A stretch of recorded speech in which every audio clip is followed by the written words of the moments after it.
I, 28F, stood there in my wedding dress, a gown that had taken 6 months to find and another 2 to alter. It felt less like silk and more like a suit of armor that had just been pierced. The champagne flute in my hand was suddenly heavy, the bubbles dying on the surface. In front of me, all our friends and family were gathered, their faces a blur of confusion and shock. On the small stage we had set up for toasts, my maid of honor, Chloe, 28F, held the microphone. Her hand was resting on her stomach, a gesture so cliché it would have been laughable in any other context. "And one more thing," she'd said, her voice ringing through the speakers with a triumphant tremor. "Mark and I are so excited to announce that we're starting a family of our own. I'm pregnant." The silence that followed was a physical thing. It pressed in on my ears, heavy and suffocating. I looked at Mark, 30, my husband of exactly 4 hours. His face was a mask of pale, frozen horror. His eyes were wide, fixed on Chloe, not me. He didn't turn to me. He didn't reach for me.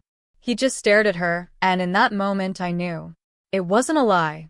It wasn't a sick joke. It was the truth, delivered like a bomb in the middle of what was supposed to be the happiest day of my life. Chloe had been my best friend since kindergarten. We had shared everything, secrets, clothes, dreams. She was the one I called when I got engaged. She was the one who helped me address wedding invitations. She had stood beside me at the altar, fluffing my train and whispering that I looked beautiful. And now, she stood on that stage, a smug little smile playing on her lips, and destroyed my entire world with a single sentence. The whispers started slowly, a rustle of sound that grew into a low roar. I could see my mother's face, her expression crumbling. My father was already moving, his jaw set in a hard line as he started toward the stage. But I didn't want a scene. I didn't want shouting. The humiliation was already a fire burning through my veins. Pouring gasoline on it would only make it worse.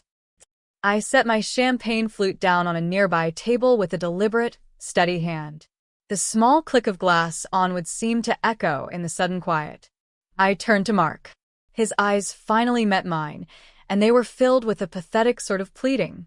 He opened his mouth, but no words came out. He just looked like a trapped animal. "Is it true?" I asked. My voice was calm. It was frighteningly calm. I felt a strange detachment, as if I were watching a movie about someone else's life falling apart. He swallowed hard. "Anna, we need to talk. Not here." "Is it true?" I repeated, my voice a little louder this time. I wasn't going to let him hide. I wasn't going to let him drag this into the shadows. They had made this public. We were going to deal with it publicly. Chloe stepped down from the stage, her smile unwavering. She walked toward us, her hand still protectively on her stomach. "Of course it's true," she said, her voice dripping with false sweetness. "Mark and I are in love. We didn't want to hide it anymore." I looked from her face to his. The love she spoke of looked a lot like terror on his end. He was still staring at me, his face ashen. "We are married," I said, speaking directly to him, ignoring her completely. "We just got married. 4 hours ago. You stood there and said vows to me." "I know," he whispered, his voice cracking. "Anna, I'm so sorry. It was a mistake." "A mistake?" Chloe scoffed.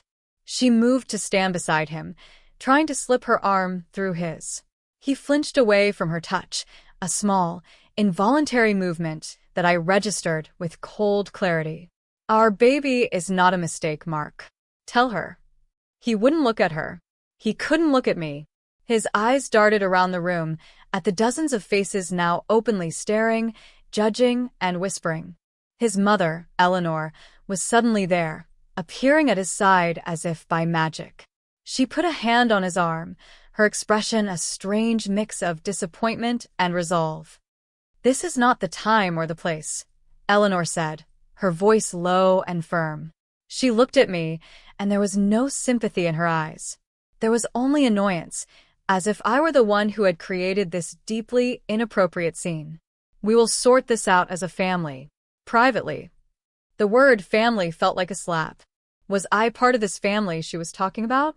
Or was I the obstacle that needed to be sorted out? Her hand was on his arm, a gesture of support. No one was touching me. I was standing alone in my beautiful, useless wedding dress. That was the moment the shock began to recede, replaced by something else. A cold, hard knot of anger began to form in my chest. They had done this to me. All of them.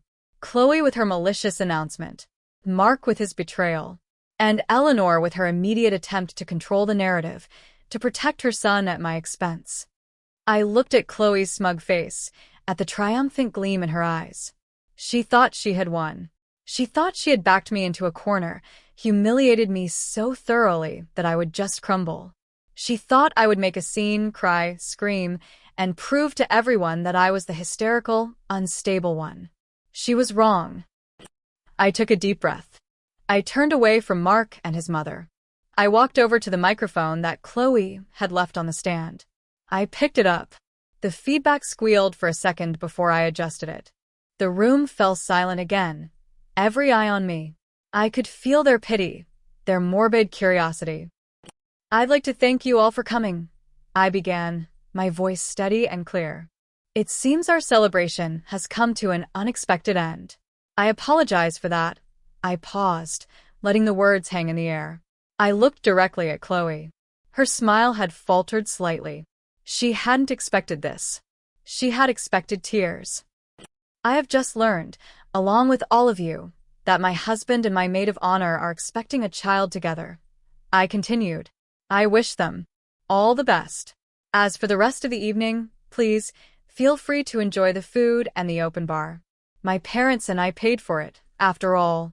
Consider it a parting gift." I set the microphone down. I turned and walked toward the exit, my head held high. I didn't run. I didn't stumble.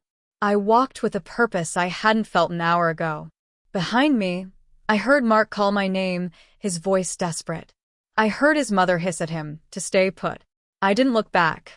I just kept walking, the train of my stupidly expensive dress whispering on the polished floor behind me.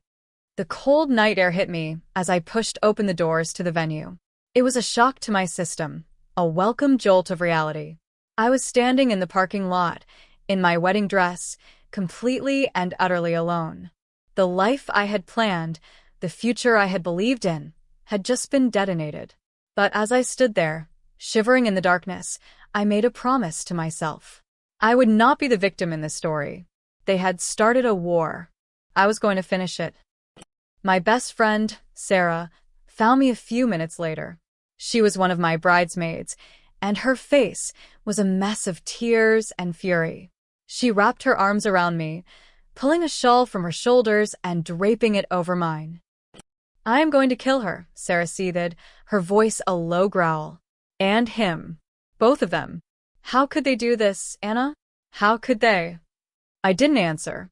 I just leaned into her embrace, letting myself feel the first real crack in my composure.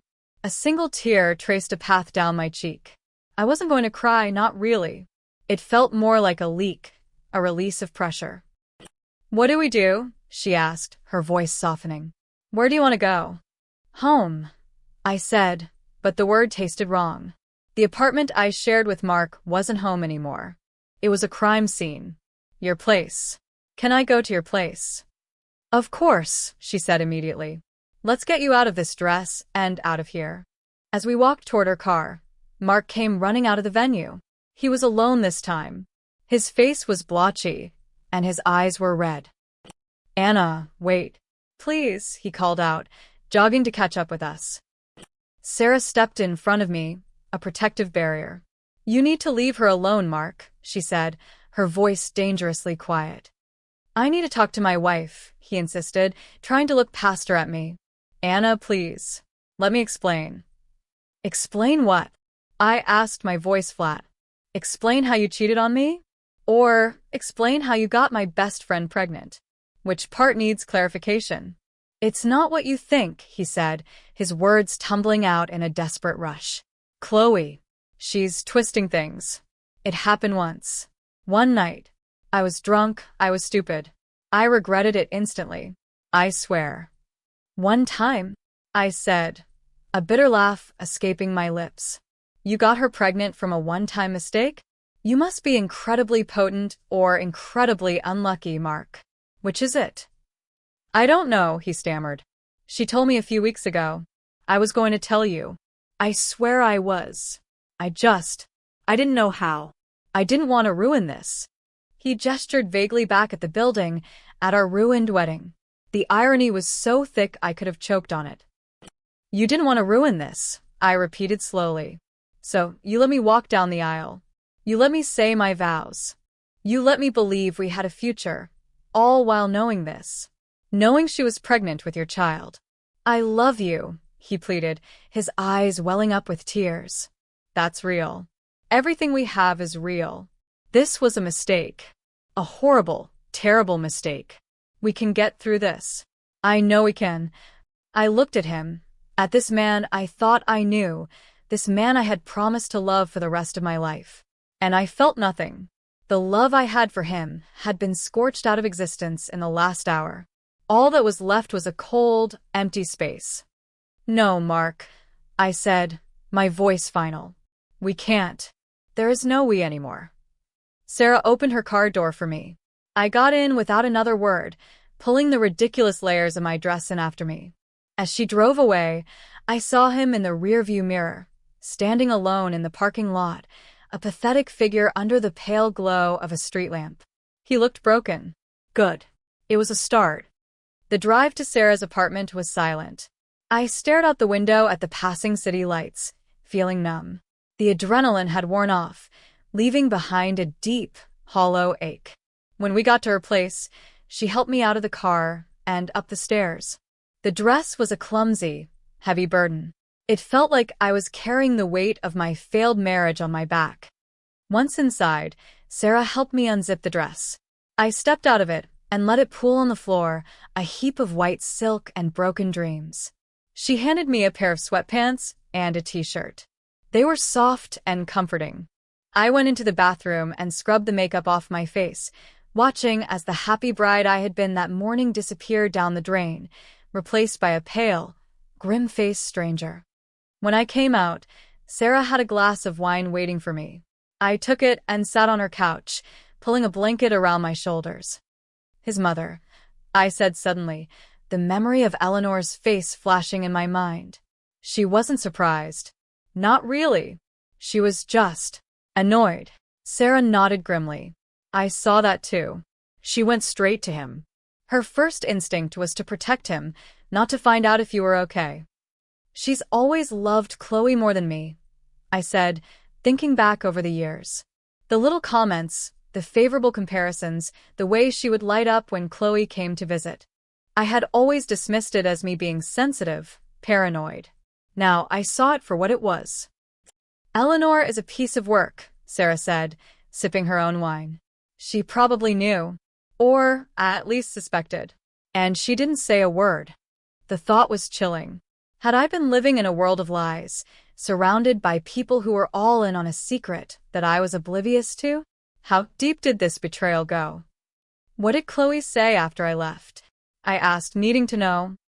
Sarah sighed, swirling the wine in her glass.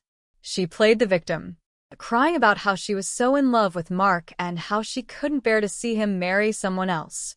She said you and I had drifted apart, that I didn't understand her connection with him. We drifted apart because she was sleeping with my fiancé, I said flatly. Exactly, Sarah said. A few people told her off. Your dad was about to lose it, but your mom calmed him down. Most people just started leaving. It was awkward and horrible. Mark's dad looked like he wanted the ground to swallow him whole.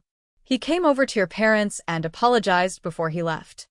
And Eleanor stayed by Mark's side, glaring at anyone who looked at them the wrong way. They left with Chloe a few minutes after you did.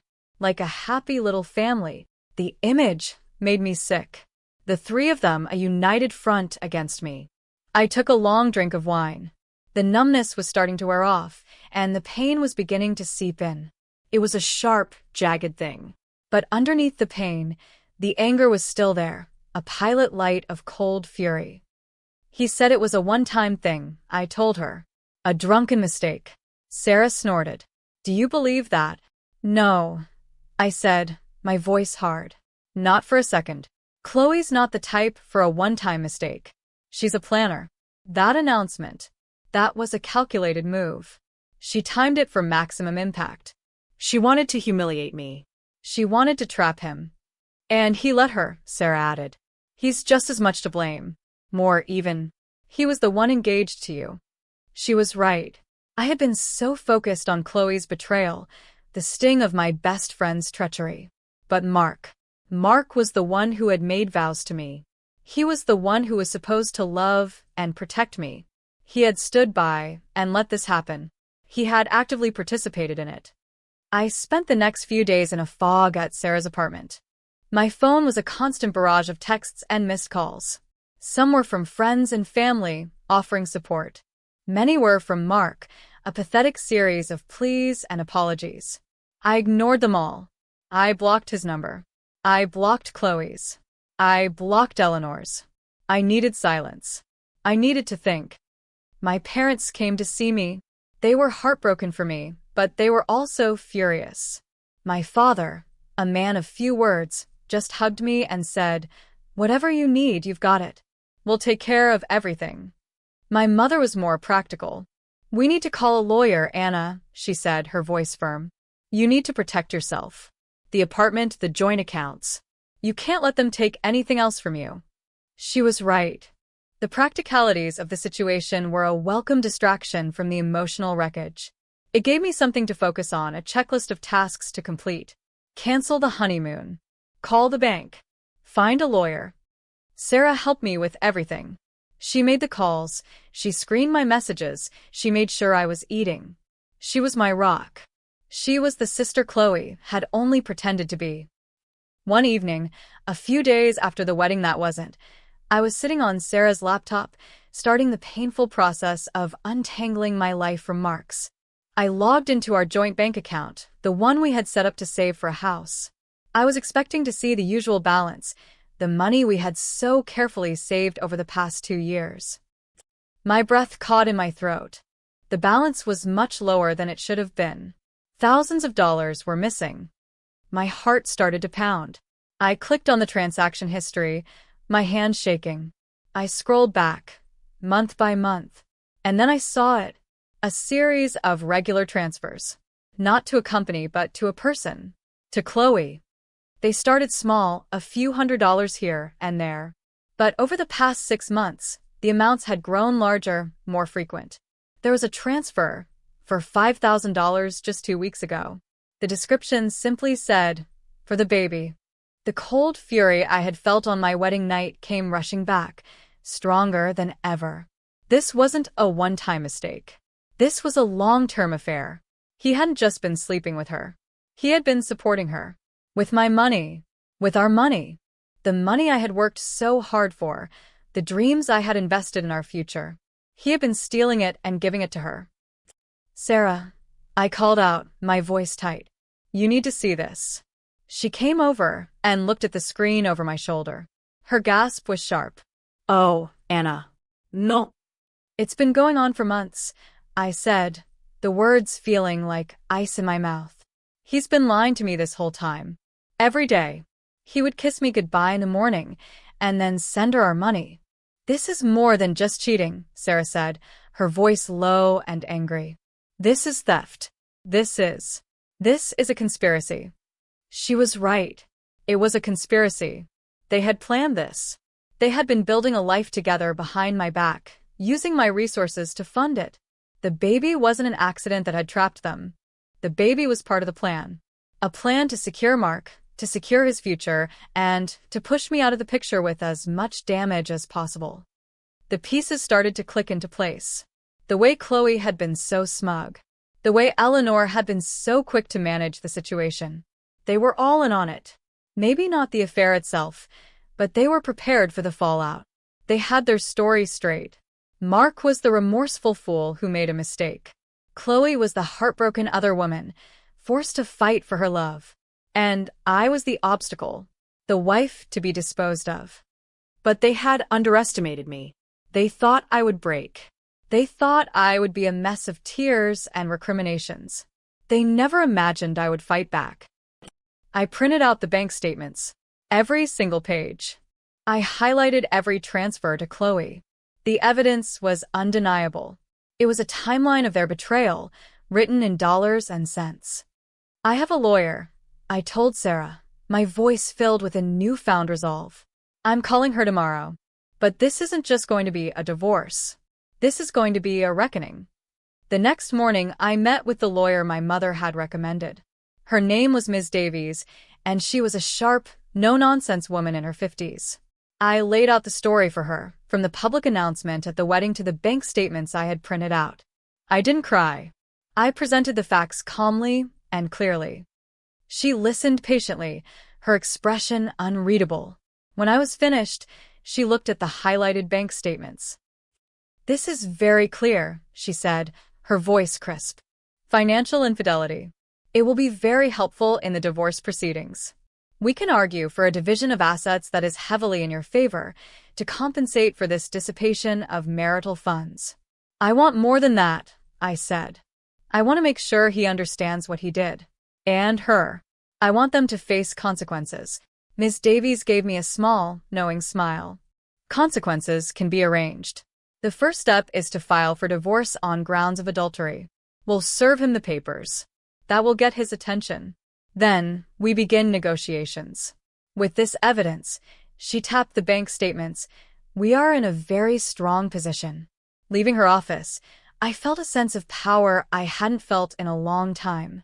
I wasn't a victim anymore. I was a woman with a plan and a very good lawyer. The next few weeks were a blur of legal paperwork and difficult conversations. I had to tell my extended family what had happened. The sympathy was overwhelming, but it was the anger on my behalf that fueled me. My uncles, my cousins, they were all furious. My family closed ranks around me, a protective wall of support. Mark, in the meantime, was falling apart. Once he was served with the divorce papers, his pathetic texts turned into frantic voicemails. He begged me to talk to him. He said we could work it out. He said he would do anything. I finally agreed to meet him. Not because I wanted to reconcile, but because I wanted to look him in the eye and see him squirm. We met at a neutral location, a quiet coffee shop. He looked terrible. He had lost weight, and there were dark circles under his eyes. "Thank you for meeting me," he said, his voice hoarse. Anna, I am so sorry. "I know I don't deserve your forgiveness, but I am begging for it." "I'm not here to forgive you, Mark," I said, my voice cold. "I'm here to tell you what's going to happen next. I have filed for divorce. I know about the money you've been sending Chloe from our joint account. My lawyer has the bank statements." The color drained from his face. He had clearly not expected that. How? "How did you?" "You weren't very subtle," I said with a shrug. "Monthly transfers with notes like, for the baby. It wasn't hard to figure out. You've been stealing from me, Mark." From us. "For months." He slumped in his chair, defeated. "I was going to pay it back," he mumbled. "I swear. She needed it. For doctor's appointments, for things for the baby." "She has a job," I pointed out. "It's not enough," he said. "She was stressed. I didn't want her to be stressed." "But you are fine with me being stressed?" I asked, my voice rising slightly. "You are fine with me working overtime to save for a house that you were never planning to live in with me? You were fine with me planning a wedding while you were building a life with someone else?" He had no answer. He just stared down at his hands. "Here's what's going to happen," I continued, leaning forward. "You're going to agree to every single one of my terms in the divorce. You will repay every cent you took from our joint account. You will sign over the lease to the apartment to me. You will walk away with your personal belongings and nothing else. If you fight me on any of this, I will take you to court. And I will show the judge those bank statements. I will detail your long-term, calculated affair. And you will be humiliated all over again. Do you understand?" He looked up at me, his eyes wide with a new kind of fear. He had expected tears and shouting. He had not expected this cold, calculating woman sitting across from him. He had not expected me to have leverage. "Anna, please," he whispered. "Don't do this." You did this, Mark, I said, standing up. You and Chloe. You made your choice. Now you get to live with the consequences. I walked out of the coffee shop without looking back. It was one of the hardest things I had ever done, but it was also one of the most empowering. I had taken back control. The next front in my war was Eleanor. She had been trying to get in touch with me, leaving messages about the importance of family and forgiveness. I knew she wasn't concerned about me. She was concerned about the family's reputation. She was concerned about the cost of a messy divorce. I agreed to meet her as well. This time, I chose the location. A public park, on a bench where everyone could see us. I wanted witnesses. I didn't want her to be able to twist my words later. She arrived looking impeccable as always, but there was a strain around her eyes. Anna, she said, sitting down beside me, I'm glad you agreed to talk. This has all been a terrible misunderstanding. A misunderstanding? I repeated, my voice laced with disbelief. Your son cheated on me, got my best friend pregnant, and announced it at our wedding. What part of that is a misunderstanding? Mark made a mistake, she said, her voice smooth and practiced. A terrible one. But he loves you. And Chloe. Well, Chloe can be very persuasive. She trapped him. Oh, so now Chloe is the villain and Mark is the victim? I asked. That's a convenient narrative. But it doesn't change the facts. He was a willing participant. He was confused, she insisted. He felt pressured. And now there is a baby to consider. A grandchild. My grandchild. We have to think about what is best for the child. What's best for the child is not my concern, I said bluntly. What's best for me is my concern. And what's best for me is to be as far away from your son and his new family as possible. You can't just throw away your marriage, she said, her voice taking on a sharper edge. People make mistakes. Forgiveness is a virtue. You made vows. He broke them, I shot back. He broke them repeatedly for months. And he stole from me to do it. I saw a flicker of something in her eyes. Surprise? Fear? What are you talking about? I'm talking about the thousands of dollars he transferred from our joint savings account to Chloe's personal account, I said, watching her carefully. Money for the baby, he said. Our money. The money we were saving for our future. Her carefully constructed composure finally cracked. She looked genuinely shocked. This, apparently, was a part of the story she had not been told. That can't be true, she said, but her voice lacked conviction. I have the bank statements, I said. My lawyer has them too. It's all there, in black and white. Your son is not just an adulterer. He's a thief. Eleanor was silent for a long moment. She stared out across the park, her jaw tight. I could see the wheels turning in her head. She was recalculating.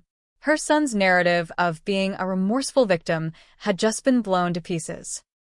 What do you want, Anna? She finally asked, her voice quiet. I want a clean divorce, I said. I want Mark to agree to all my terms. I want him to pay back the money he stole. And I want you to stay out of it. No more calls, no more messages about forgiveness and family. You support him and his new life. I will build my own. And we will never have to see each other again. She looked at me, her eyes cold and hard. The pretense of warmth was gone. You are being very vindictive. I am being very fair. I corrected her. Considering the circumstances, they tried to ruin my life. I am simply refusing to let them. She stood up. I will speak to Mark. You do that, I said. And you remind him that if he fights me on this, those bank statements become public record. I wonder how the family will feel about that. She walked away without another word. I watched her go, feeling a grim sense of satisfaction. I had drawn my lines in the sand. The ball was in their court. A few days later, my lawyer called. Mark's lawyer has been in touch, Ms. Davies said. They are agreeing to all of your terms. They want to settle this as quickly and quietly as possible. A wave of relief washed over me. It was working. The pressure was working. He's going to sign everything? I asked, needing to be sure. He's going to sign everything, she confirmed. The apartment is yours. He will repay the money. The divorce will be finalized in a few months. You will be free. Free. The words sounded so good. But I wasn't done yet. There was still Chloe. She had been quiet since the wedding, hiding behind Mark and his mother. She had sent a few manipulative texts, trying to paint herself as the wronged party, but I had ignored them. Now it was her turn. I knew that a direct confrontation would be pointless. She would just lie and play the victim. I needed something more. I needed to find a weakness, a crack in her story. I started thinking back, replaying conversations, looking for anything out of place. And then I remembered something. A few months before the wedding, I had met Chloe for lunch. She had been acting strangely, cagey and secretive. She was on her phone a lot, smiling at texts that she would quickly hide if I looked over. At the time, I had assumed it was Mark. Now, I wasn't so sure. What if there was someone else? What if Mark wasn't the only one she was seeing? The thought was a long shot, but it took root in my mind. Chloe had always been ambitious. She craved attention and drama. A simple affair with her best friend's fiancé was dramatic, yes. But was it her only play? I started digging. It felt sordid, like I was lowering myself to her level. But I needed to know the whole truth. I started with social media. Her profiles were locked down tight, but we had dozens of mutual friends. I started looking at their pages, at tagged photos, at comments. It was a slow, tedious process. For days, I found nothing. I was about to give up when I stumbled across a photo from a friend's birthday party, about 7 months ago. It was a group shot. In the background, almost out of focus, was Chloe. She was talking to a man. He had his arm around her, and they were laughing, their heads close together. I didn't recognize him. I screenshotted the photo and sent it to Sarah. "Do you know this guy?" Her reply came back a minute later. Oh, wow. "Yeah, that's Alex. He used to be a bartender at that place we all went to for a while. The one downtown. He was a total player." Why? A bartender. Not exactly the stable, successful man Chloe had always claimed she wanted. And definitely not Mark. "Just curious," I typed back, my heart starting to beat a little faster. I did some more digging. I found Alex's profile. It was public. I scrolled through his photos. And there she was. Chloe. In a photo from a weekend trip to the coast, dated 6 months ago.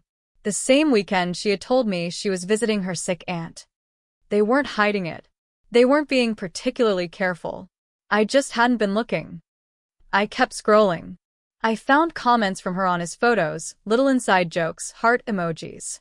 It was a whole other relationship, running in parallel to her affair with Mark. My mind was racing. When had she gotten pregnant?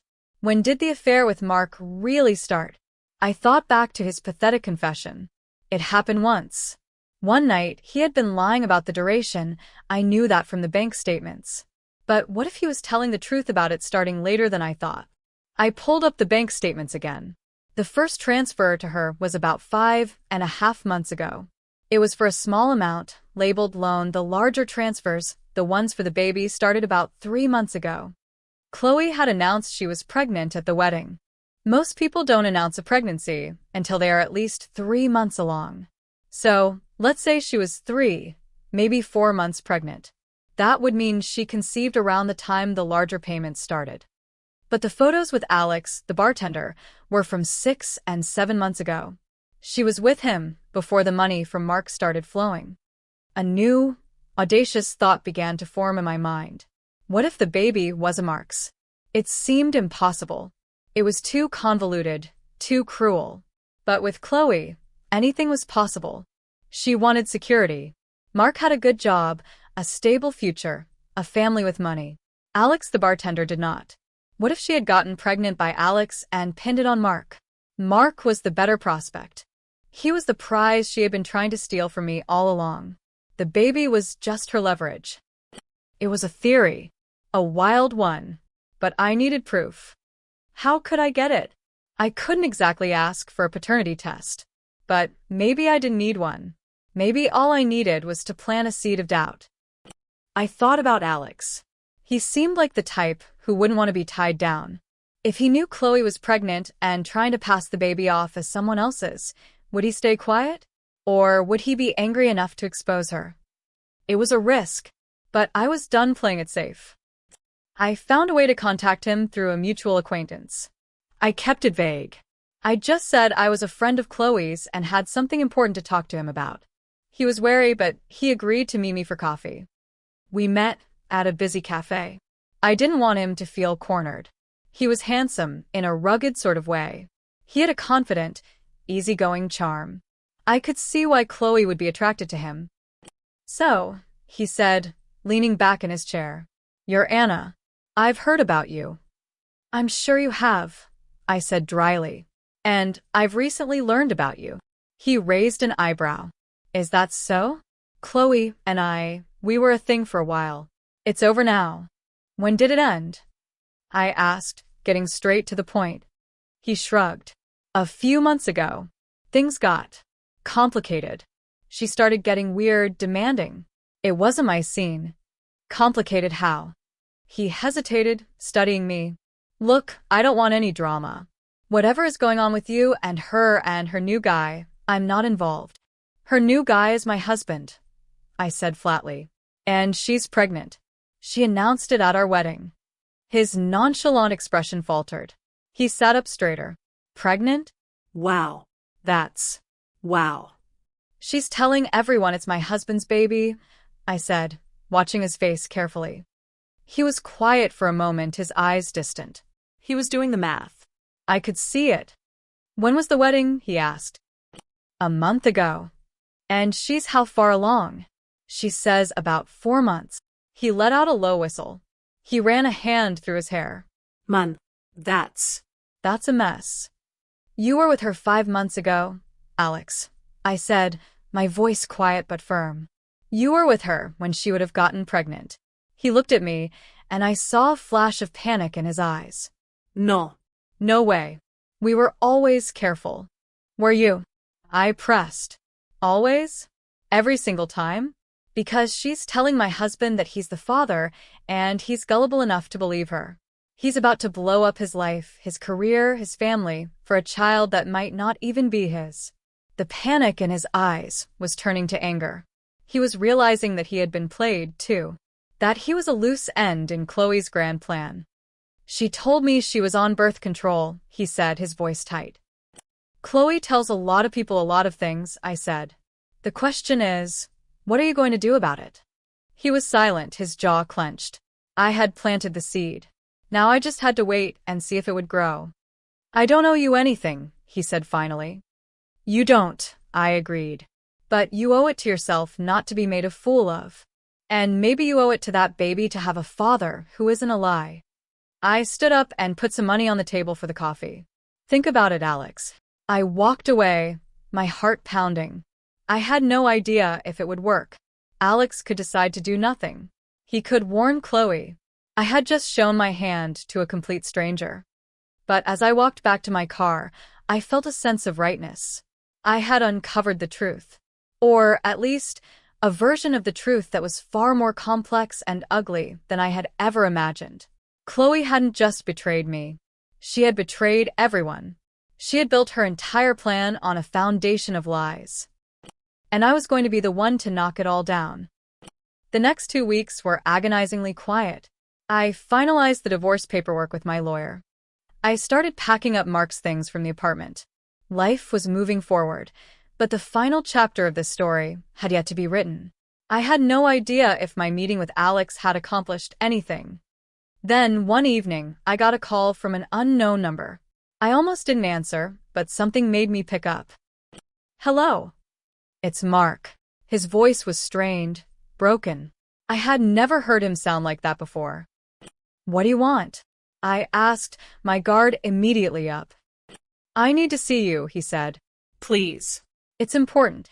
There was an urgency in his tone that was different from his previous pathetic pleading. Something had happened. "Where are you?" I asked. He was at a bar near our old apartment. I told him I would be there in 10 minutes. I don't know why I agreed. Curiosity, I guess. A sense that the endgame was finally here. When I walked into the bar, I saw him sitting alone in a booth in the back. He had a glass of whiskey in front of him, untouched. He looked like a ghost. "What is it, Mark?" I asked, sitting down across from him. He looked up at me, his eyes hollow. "She lied," he whispered. "She lied about everything." My heart gave a lurch. "What are you talking about?" "The baby," he said, his voice cracking. "It's not mine." He pushed his phone across the table. It was open to a text conversation. The messages were from Alex.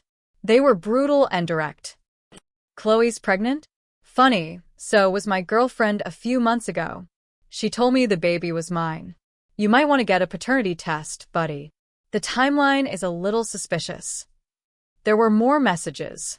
Mark asking who he was. Alex explaining, sending a photo of himself with Chloe. The photo I had seen on his profile. "I confronted her," Mark said, his voice barely audible. "I showed her the texts. She denied it at first.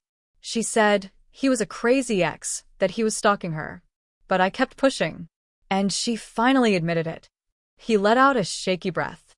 "She admitted everything. The baby isn't mine. She was seeing him the whole time. She got pregnant, and he didn't want to be a father, so she chose me. She said I was the better option. More stable. She knew I would step up." He looked at me, his eyes filled with a desperate, agonizing shame. "She planned the whole thing. The announcement at the wedding. That was to trap me. To make it so public that I couldn't back out. She knew my mother would pressure me to do the right thing. She used me. She used all of us." I sat there, listening to him unravel, and I felt a strange sense of vindication. It was a hollow victory, but it was a victory nonetheless. I had been right. About all of it. "I'm so sorry, Anna," he sobbed, burying his face in his hands. I am so sorry. I threw everything away. For a lie. I destroyed us for a lie. I should have felt pity for him. I should have felt something. But all I felt was a vast, cold distance. His pain was his own creation. He had chosen to believe the lies because it was easier than facing the truth of his own betrayal. "Yes, you did," I said, my voice even. "You did destroy us. And now you have to live with that." I stood up to leave. "Wait," he said, looking up at me, his face a wreck of tears and self-loathing. "What do I do now?" I looked at him, this broken man who had been my husband for 4 hours. "That's not my problem anymore, Mark," I said. And I walked away. But the story wasn't over. The final confrontation was yet to come. I knew what I had to do. This couldn't end in a quiet bar with a whispered confession. It had started in public, with all our family and friends as witnesses. It had to end the same way. I called my parents. I called his parents. I told them we needed to have a family meeting. I said it was about finalizing the divorce and that Mark and I had things we needed to say. Eleanor was hesitant, but I was insistent. I told her that if they didn't come, I would be forced to handle things in a much more public and much more embarrassing way. That got her attention. We agreed to meet at my parent house. It was neutral ground, but it was my territory. I felt stronger there. The day of the meeting, I was nervous, but also strangely calm. I had all the pieces. I knew the whole truth. All that was left was to put it on display. Mark arrived first. He looked like he hadn't slept in days. He couldn't meet my eyes. He just sat on the couch, staring at the floor.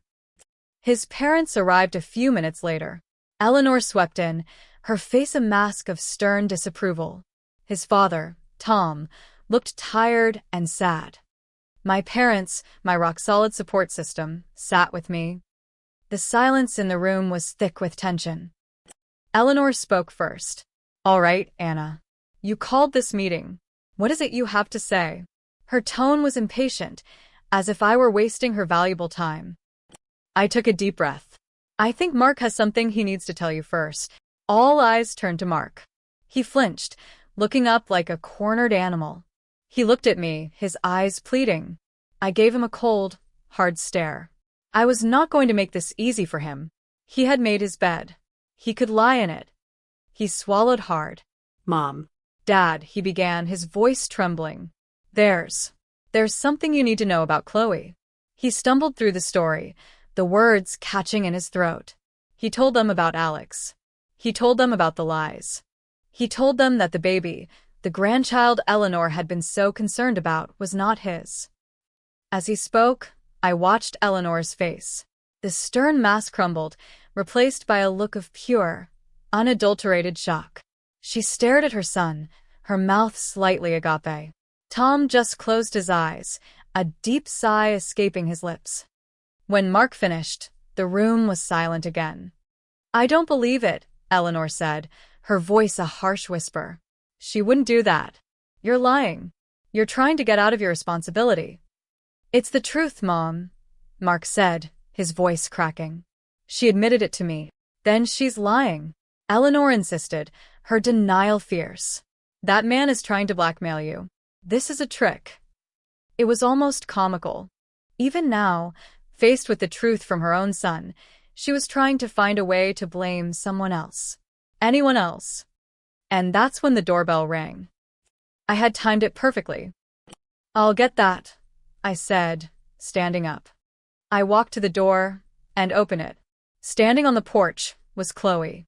I had texted her an hour earlier, telling her that Mark was at my parents' house, falling apart, and that his parents were trying to convince him to cut her off completely. I told her she needed to get over here and fight for her man. She had taken the bait. She pushed past me into the living room, her face set in a look of righteous fury. "What is going on here?" she demanded, her eyes landing on Mark. "Are you going to let your mother run your life?" Her eyes swept the room, taking in the scene. She saw the shocked faces, the tension, and her bravado faltered slightly. "Chloe," Eleanor said, her voice dangerously quiet. "Mark has just told us something very disturbing. He seems to be under the impression that you have been lying to him." Chloe's eyes darted to Mark. He wouldn't look at her. He was still staring at the floor, a picture of misery. "He's just upset," Chloe said, forcing a laugh. "We had a little fight. He's emotional." She walked over to him and tried to put a hand on his shoulder. He recoiled as if he had been burned. Her face tightened. "Chloe," I said, my voice calm and clear. "Tell them who Alex is." Her head snapped toward me. The color drained from her face. Her confident, angry facade vanished, replaced by a look of pure, cold panic. She went completely white. I don't know what you're talking about," she stammered. "Don't you?" I said, taking a step forward. "Because he seems to know you. He sent Mark some very interesting text messages. About a baby. A baby that he thinks might be his." The silence in the room was absolute. Chloe stared at me, her mouth opening and closing, but no sound coming out. She looked trapped. She was trapped. "At our wedding, my maid of honor announced she was pregnant with my husband's baby," I said, my voice ringing with a clarity that surprised even me. Her face went white when I told the truth. I paused, letting the words sink in, a direct echo of the humiliation she had forced upon me. "And the truth is, the baby isn't Mark's. The truth is, you are a liar and a manipulator. You were sleeping with another man, you got pregnant, and you decided to pin it on Mark because he was the better financial prospect. You concocted this entire scheme to ruin my life and trap him into a future he never wanted." Every word was a hammer blow. I could see it in her eyes, the terror of being so completely and utterly exposed. "You lied to me," Mark whispered, finally looking up at her. His voice was filled with a quiet, dead-sounding rage. "You destroyed my life." "No," she said, her voice a desperate squeak. "Mark, baby, listen to me. He's lying. Anna is twisting things. She's trying to turn you against me." She looked at Eleanor, her eyes pleading for an ally. "Eleanor, please. You know how much I love him. You know I would never." But Eleanor was looking at her with a new expression, an expression of pure, icy contempt.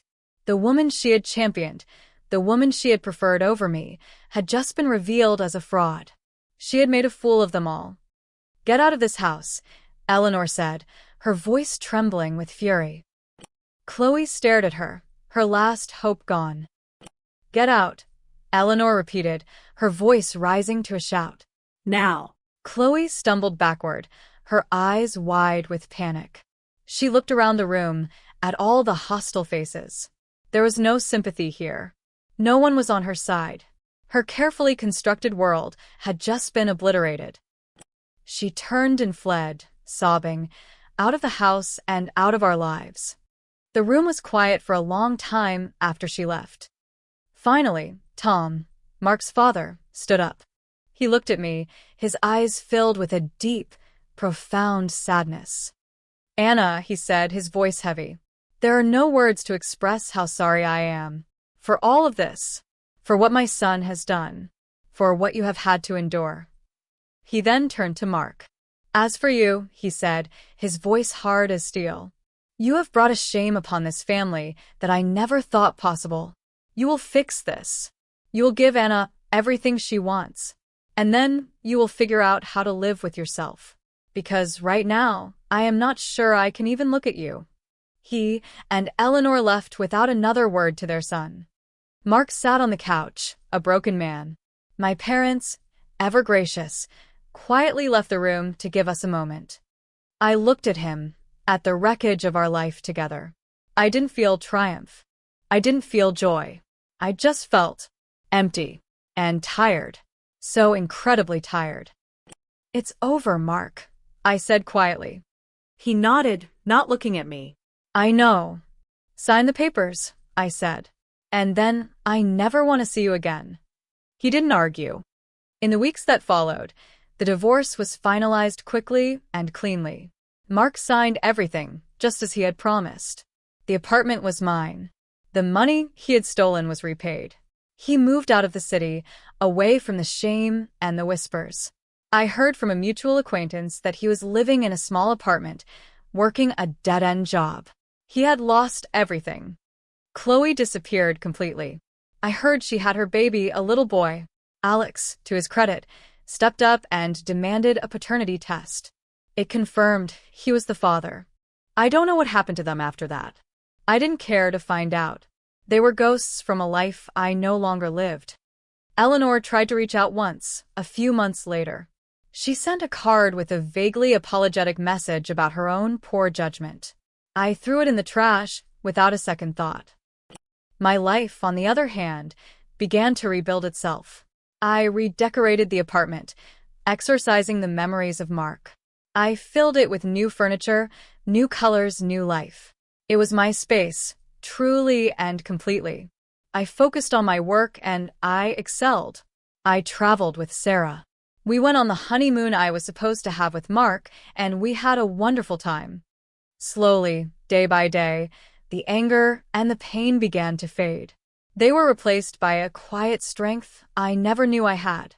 I had faced the worst kind of betrayal, the most public humiliation, and I had not only survived, but I had triumphed. I had taken their ugly, twisted story, and I had rewritten the ending. They wanted to make me a footnote in their drama, a casualty of their selfish desires. Instead, I had become the author of their downfall. They had wanted to trap me, to make me small. They finally learned what it feels like to be erased completely. I stopped giving warnings and started living my own life, on my own terms. And it was a much better story.